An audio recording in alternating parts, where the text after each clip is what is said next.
Good morning बच्चों। देखिए, हमने फर्स्ट ईयर में आपसे चर्चा की थी हिंदी साहित्य के विषय में, और हिंदी साहित्य का जो पेपर है उसका जो पाठ्यक्रम है वो किस तरीके से है, इस विषय पर हम चर्चा कर चुके थे। अब हम चलते हैं आपको हिंदी साहित्य के इतिहास पर। हिंदी साहित्य का जो इतिहास है, क्योंकि हमारे सिलेबस में तीनों सालों में, चाहे फर्स्ट ईयर हो, चाहे सेकेंड ईयर हो, चाहे थर्ड ईयर हो, तीनों सालों में हमें हिंदी साहित्य के इतिहास को जानना होता है। हिंदी साहित्य का इतिहास कब से प्रारंभ हुआ, किस तरह आगे बढ़ता गया, आज किस तरह से चल रहा है, इसको हमें जानना होता है। तो फर्स्ट ईयर में हमने पढ़ा, आपके चौथी इकाई थी आपकी, वो थी आदिकाल एवं भक्तिकाल। तो सबसे पहले हमें हिंदी साहित्य के आदिकाल को, हिंदी साहित्य का जो इतिहास है उसके आदिकाल को और भक्तिकाल को जानना है। तो देखिए, हिंदी साहित्य का इतिहास,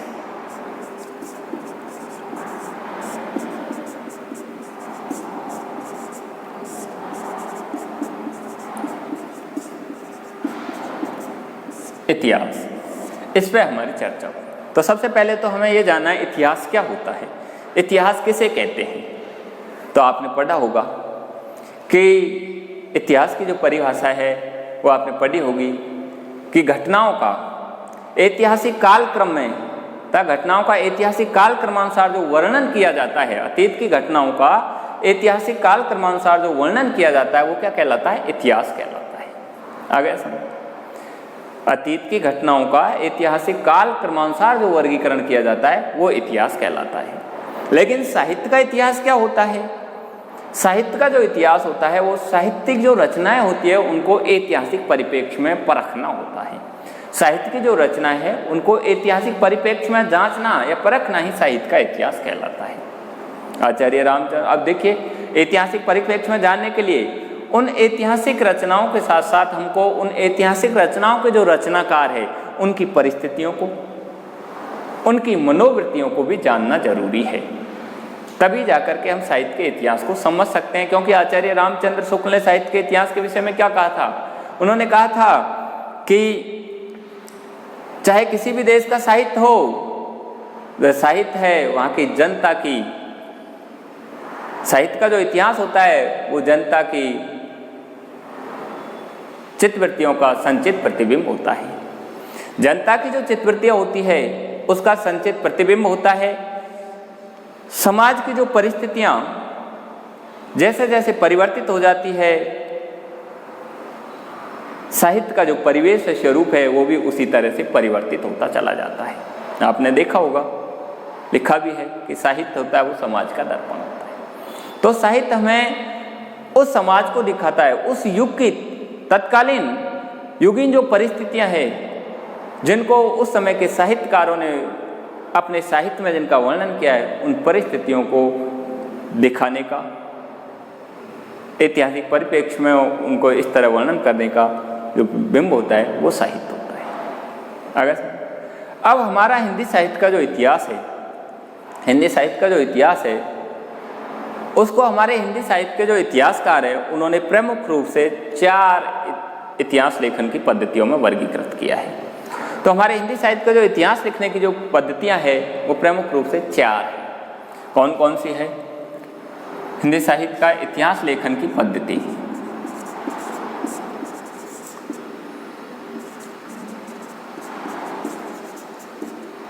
इतिहास लेखन की पद्धतियां, तो उसमें पहली है वर्णानुक्रम पद्धति।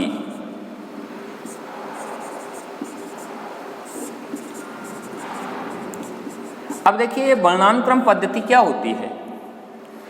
इस पद्धति में हमारे हिंदी साहित्य के जो इतिहास लेखक हैं उन इतिहास लेखकों ने सबसे पहले हमारा हिंदी साहित्य का जब इतिहास वो लिखने लगे तो सबसे पहले इस पद्धति का सहारा लिया, वर्णानुक्रम पद्धति। इस पद्धति को वर्णमाला पद्धति भी कहते हैं। इसमें हमारे हिंदी साहित्य के जो इतिहास लेखक है, जिसमें प्रथम इतिहास लेखक के रूप में गारसादा तासी को जाना जाता है। द्वितीय जो इतिहासकार है वो शिव सिंह सेंगर हैं, जिन्होंने शिव सिंह सरोद नाम का ग्रंथ लिखा। तो इन इतिहासकारों ने सबसे पहले हिंदी साहित्य का इतिहास लिखने से पहले सबसे पहले इस वर्णानुक्रम पद्धति का सहारा लिया।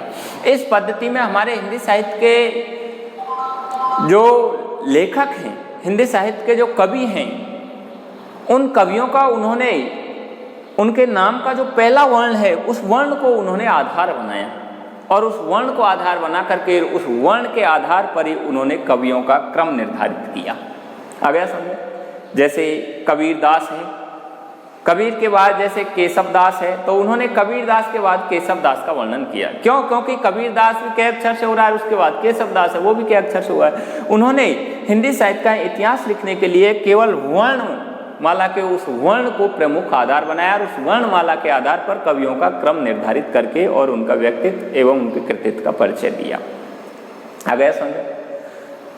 उनको इस बात से कोई मतलब नहीं रहा, उन्होंने इस बात पर कोई ध्यान नहीं दिया कि केशव दास है वो रीति काल का है, कबीर दास है वो भक्ति काल का है। उन्होंने तो केवल उनके वर्ण के अक्षर का ध्यान दिया, वर्णमाला पर ध्यान दिया और उस वर्णमाला के उस वर्ण के आधार पर उनका क्रम निर्धारित किया और क्रम निर्धारित करके उनके इस तरह कृतित्व और व्यक्तित्व का परिचय दिया। तो ये पद्धति वर्णानुक्रम पद्धति कहलाई, जिसका सहारा हिंदी साहित्य के जो प्रथम इतिहासकार है गारसा दे तासी, एक फ्रेंच विद्वान थे। क्योंकि हिंदी साहित्य का जो प्रथम इतिहास लेखक है वो भी कोई हिंदी भाषी नहीं है, वो भी फ्रेंच भाषा में लिखने वाला है और वो है गारसा दे तासी, जिनका इतिहास ग्रंथ है वो उसका नाम भी फ्रेंच भाषा में ही है। उसका नाम है इसतवार दे ला लिटरेचर हिंदुस्तानी। वो आपको आगे बताएंगे इतिहास लेखन की परंपरा में। अगर उन्होंने जो इतिहास ग्रंथ लिखा वो 1839 ईस्वी में हिंदी साहित्य का प्रथम इतिहास ग्रंथ लिखा और जिसमें वर्णानुक्रम पद्धति का सहारा लिया। उसके बाद द्वितीय जो इतिहास लेखक हैं वो हैं शिव सिंह सेंगर, जिन्होंने शिव सिंह सरोद नाम का इतिहास ग्रंथ लिखा और वो 1883 ईस्वी में लिखा था।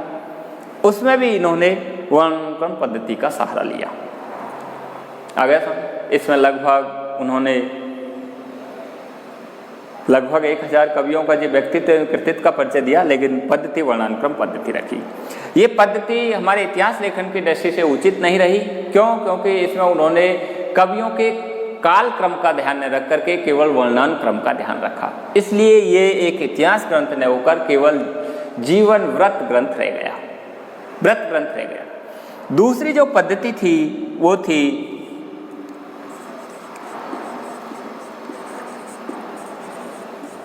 कालानुक्रम पद्धति।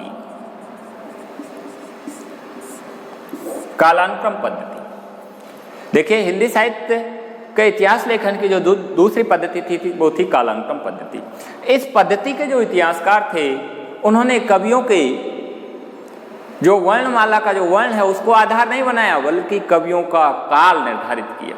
कौन सा कवि किस समय का है, उसकी रचनाएं है वो किस कालखंड की है, तो उन्होंने उस कवियों के उस जन्म काल को, उनके उस रचना काल को ध्यान में रखते हुए और हिंदी साहित्य का इतिहास लिखा।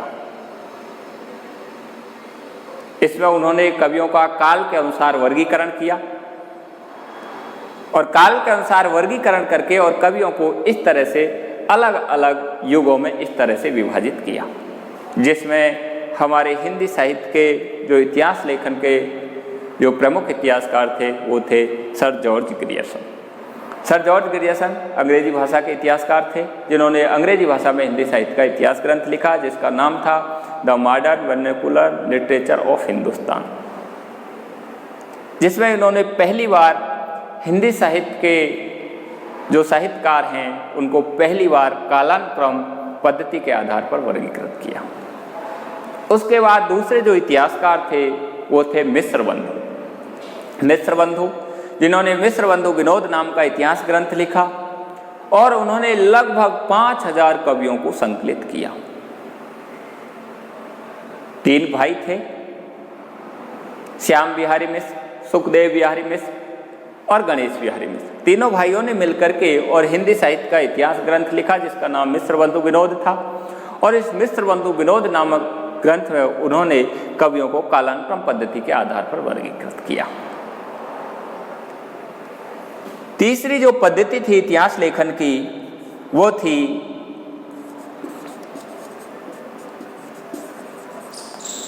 वैज्ञानिक पद्धति। वैज्ञानिक पद्धति, अब देखिए इतिहास लेखन की जो तीसरी पद्धति है हिंदी साहित्य के इतिहास लेखन की वो थी वैज्ञानिक पद्धति। इस पद्धति के जो इतिहासकार थे उन्होंने हमारे समाज से तटस्थ रह करके, वस्तुनिष्ठ रह करके, किसी के प्रति किसी तरह का दृष्टिकोण न रखते हुए और उन्होंने निरपेक्ष भाव से वैज्ञानिक दृष्टिकोण से उन्होंने तथ्य संकलन किए। और तथ्य संकलन करके और उन्होंने हिंदी साहित्य का इतिहास लिखा। इन्होंने तथ्यों पर अधिक बल दिया। इस तरह से हिंदी साहित्य का जो इतिहास लेखन की जो तीसरी पद्धति थी वो थी वैज्ञानिक पद्धति, और चौथी जो पद्धति थी जो सर्वश्रेष्ठ रही वो थी विधेयवादी पद्धति।